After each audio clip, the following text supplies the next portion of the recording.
College sports is now forever changed. That is not an exaggeration or over-dramatization. The settlement terms have been approved by all parties concerned, the NCAA, presidents from all the major conferences, and the plaintiffs. Now all that remains is a judge's approval, and amateurism in college sports will be no more. The schools will be paying the athletes directly. Numerous questions remain as to how exactly this will take place, but not will it. To delve a bit deeper into this situation, Tiger Rag magazine editor Todd Horne and Jeff Palermo, the news and sports director of the Louisiana Radio Network, sit down with LSU Executive Deputy Athletic Director Verge Ausberry to provide a bit more detail. I'm your host, Jake McMains, and we'll get right to this discussion after a word from our sponsors.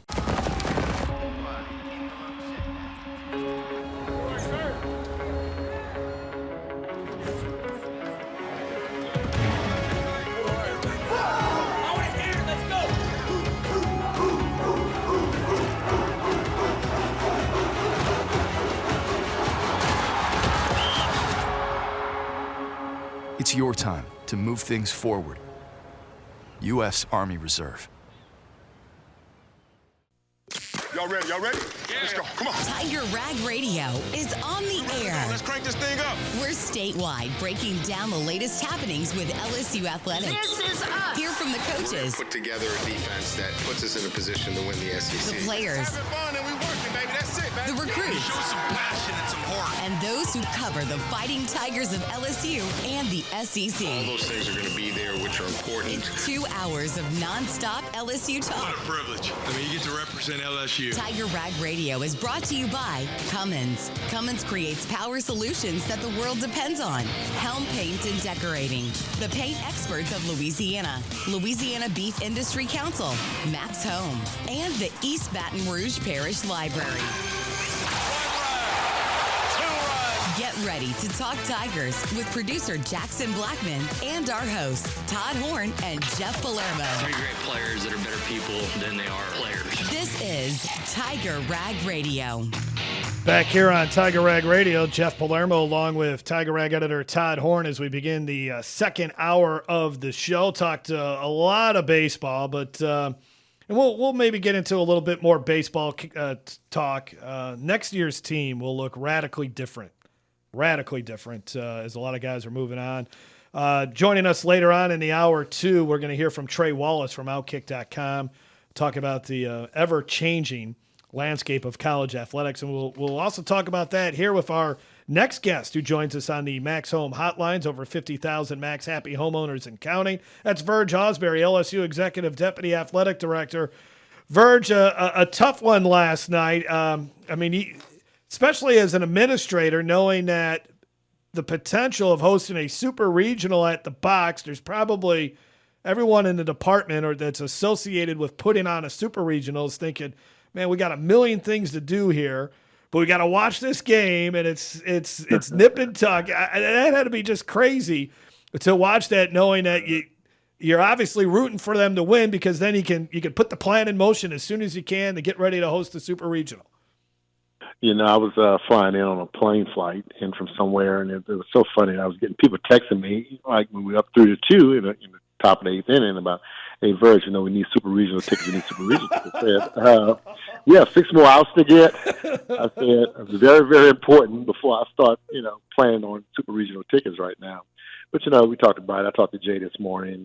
Jay had a great year from where we started from, where we came from. He's going to be much better next year. Kids mature, older team. People don't realize we lost 9 starters in the first pick and the second pick of the draft last year in Major League Baseball. So that was a great baseball team he had last year. And but he has a lot of great young guys. And Jay, he works hard. He's going to recruit hard, and he'll be fine.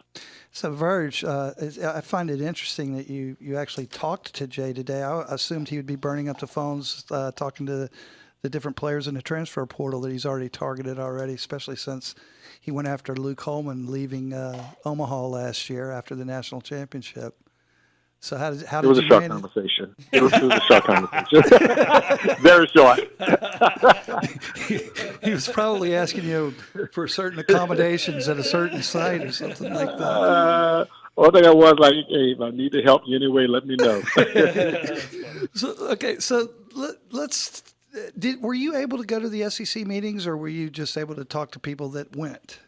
No, we were at the SEC meetings. I was at the SEC meetings. There's a team of us go. Scott goes, the president, the South Athletic rep, Kelly Zinn, CEO, Miriam Segar, and myself. And Mike Burnett represents the sports information side. But yeah, there's a group of us that go to those meetings all the time. And, you know, it's interesting meetings. It's interesting times. You know, talking about the changes of athletics. And, you know, people assume, but really nobody really knows how this thing is going to look.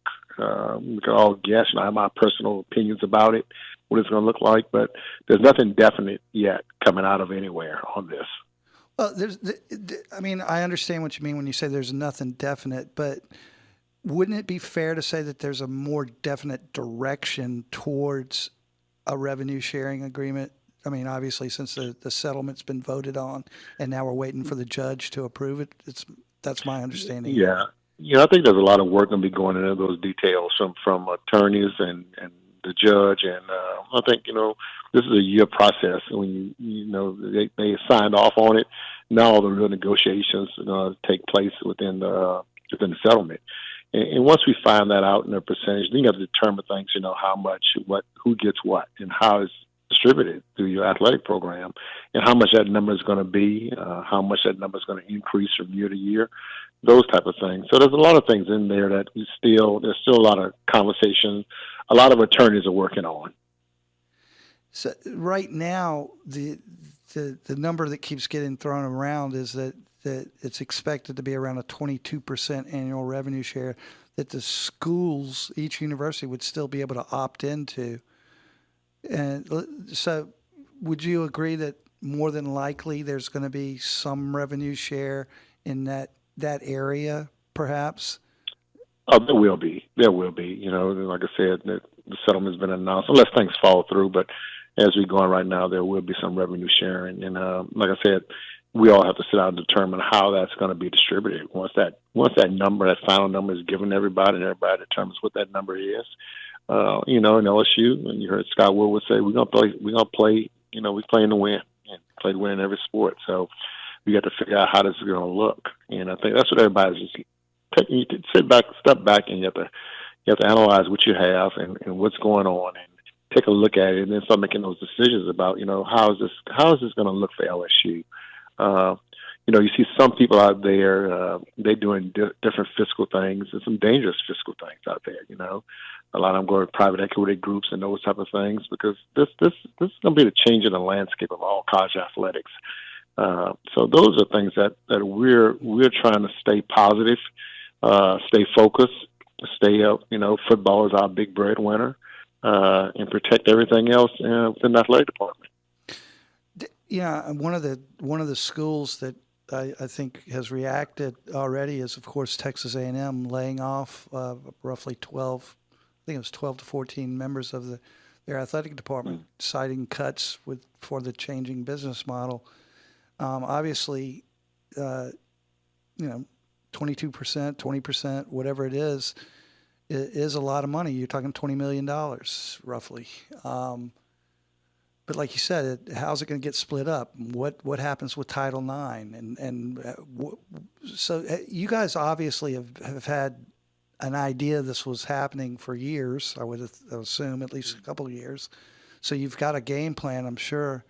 But like you said, you've got to wait for different attorneys to work things out and see what it's going to look like. But how does it change the operation, minus the details, just generically? You know, I mean, in general, it's now amateurism. It's not. I mean, it's no longer amateurism. Now it's more not pay for play, but they're getting paid, but they're not employees. How does that change college sports? Yeah. And that's why I say, you know, we have to be careful with the language we use in this here, especially us on the inside. And that's why I said a lot of things right now, because everything you say right now, you know, could be brought up in the settlement talks. So, you know, I'm not going to say, you know, primarily what it is and how it's going to look. You know, we've been all, you know, give general answers to those questions. It is changing. The landscape is changing. We all know it. And like you said, we've been projecting this pretty much, you know, it sped up on us, to be honest with you. We thought it was going to be probably a 5 to 7 year change, and this thing is really sped up, and it landed on our doorsteps overnight. And we kind of felt it was coming, and we kind of saw what was going on out there with all the lawsuits taking place and those type of things. But, it's like, 2 years ago, you're like, okay, we got time, and, we got the time here. We don't know what's going to happen. It's building a plane while you're flying, those type of things. All of a sudden, boom, today it's like, hey, you know what? You got a year. So that's how fast it was. But, we have to be very careful. And a lot of people out there are saying, a lot of people are talking at different schools and different institutions. They got to be very careful what they're saying, because what you're saying out there, the plaintiff attorneys, they all listen to what you're saying. So if you say anything wrong, you're talking about employment opportunities and those type of things, then, you change the whole part of this settlement and negotiations part. So that's why we're letting the commissioner, Sankey, and those guys work that out. And they should be our spokesman in this going forward when, you negotiate the settlement type deal, because they're talking about on behalf of the whole conference and all the rest of the conference commissioners. I think that most people that contact the 90-Day Lifeline are looking to be heard and to feel seen. Anybody that calls here to talk about anything that has them upset, we will talk to them. Even on our chat and text services, you will be actually chatting and texting with a real person. We have enough resources to be able to help people in any type of situation. We have helpline specialists that are trained to handle the variety of calls that we get. It's a very laid-back thing. We're not judging anybody. We're just a listening ear that some people don't have. Talking about Verge Ausberry, LSU Executive Deputy Athletic Director. So, Verge, we know that in 2025, and again, we don't exactly know where all this is going, but in 2025, we know the football schedule is going to look similar to what it is this year, except you're swapping sites. You host Oklahoma this year, you go to Oklahoma the next year. But what about 2026? Was there any kind of discussion about, and I understand the idea is let's see how this works with the new 12-team playoff, but was there any discussion on what maybe the schedule may look like come 2026? Not a definite, and we're all in a holding pattern. It's hard for us at the institution, especially us who do football scheduling, but you want to make sure that you're scheduling. And I've had these conversations with people before. If you go to 9 SEC games, now change your scheduling format a little bit about how many home games you have and how many away games you have. And we try to keep right now. You get that 4-4 split, so definitely you got 4 games at home and 4 games on the road. If you can add a 5th game on there, you got to make sure that 5th game is at your home place. In these years. So we pretty much slowed scheduling down a little bit, but you don't want to be caught with 6 home games. Our budget is built on a 7 home game series, and that's where we have to stay. 6, we have problems. So that's the thing where we're a little nervous right now is we do have some home and homes out there, and we have some neutral site games out there to make sure that we always continuously have those 7 home games. So 2026, they haven't talked much about that, and I think that's going to be the vote among the ADs, the recommendation to the president. And I think it's a school-by-school decision. Some people might want to stay at 8 games. Some people might want to go to 9 games. You do realize, one more SEC game, that's another loss for every team in the conference some kind of way. And it's tougher for the conference. And what helps us get to that playoff is those 12 games, those 12 teams, and we want to be one of those 12. But, we get 4 to 5 teams in the playoffs, which would be beneficial for the whole conference. So those are things I think the conference, the commission is weighing out with, the ADs. We're going to take a look at it this year, see how it plays out, and then give us time to make a decision if we're going to go to 8 games, stay at 8 games, or go to 9 games. That's going to determine how we schedule. We've done a good job of holding off on scheduling a little bit.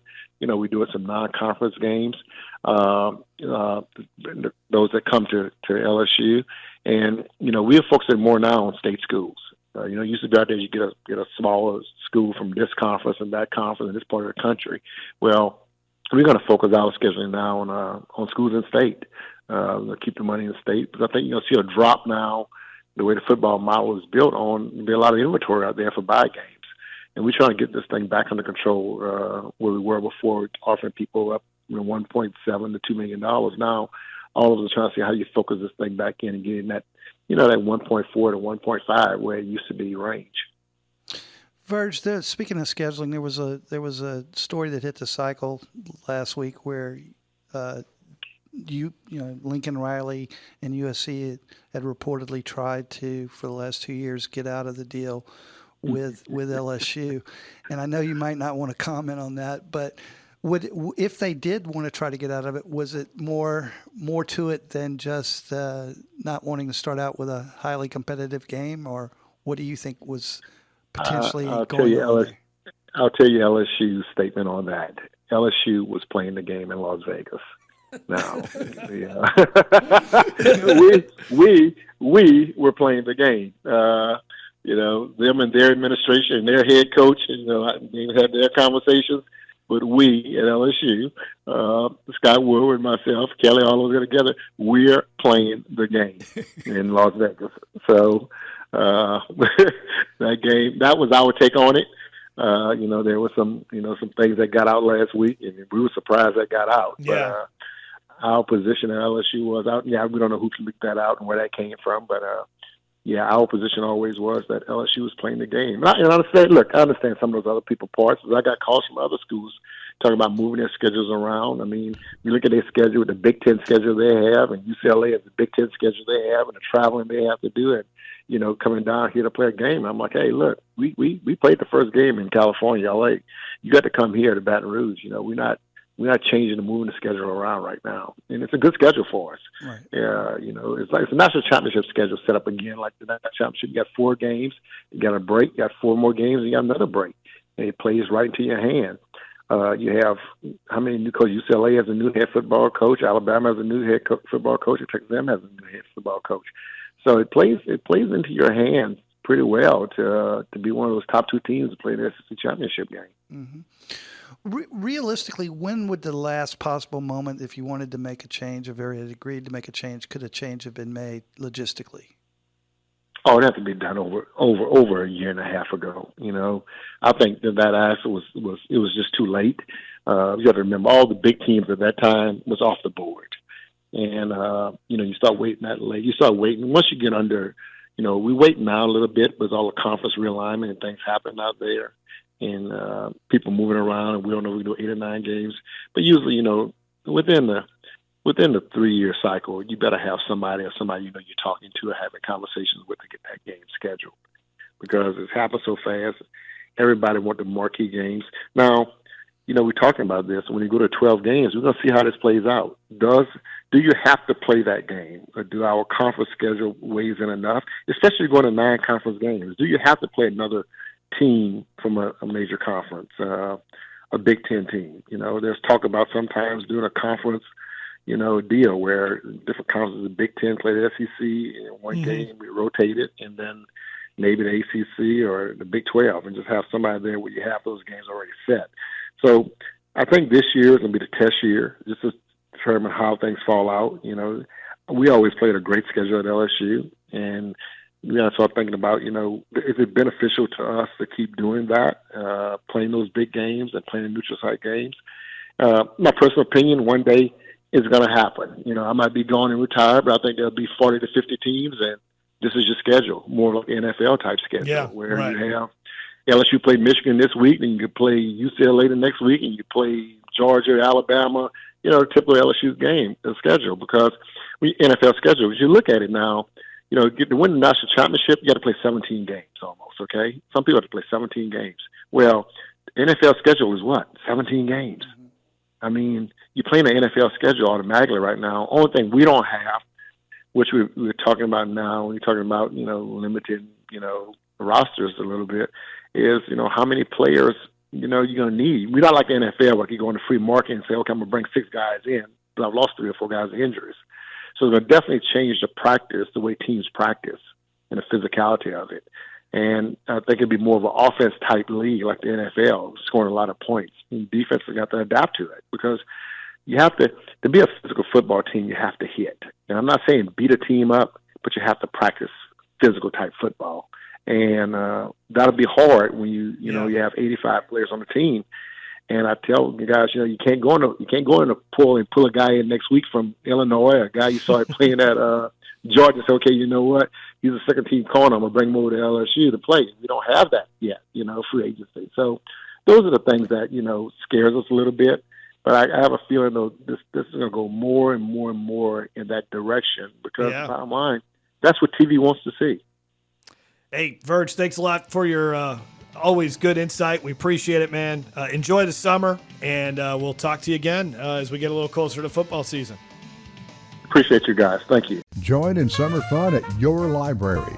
Every Friday in June at 7 p.m., families are invited to the main library on Goodwood for Movies on the Plaza. Teens can participate in our Cool Career Series and Teen Summer Film Camp. Plus, there'll be children's programs galore. Find out how to sign up for EBRPL Summer Reading Program at ebrpl.com/summer reading. ebrpl.com/summer reading. That'll be it for today's show. A big thank you to Jeff, Todd, and Verge for the discussion. We'll be back later this week, but until then, stay tuned to TigerRag.com for all of your latest LSU and NCAA news.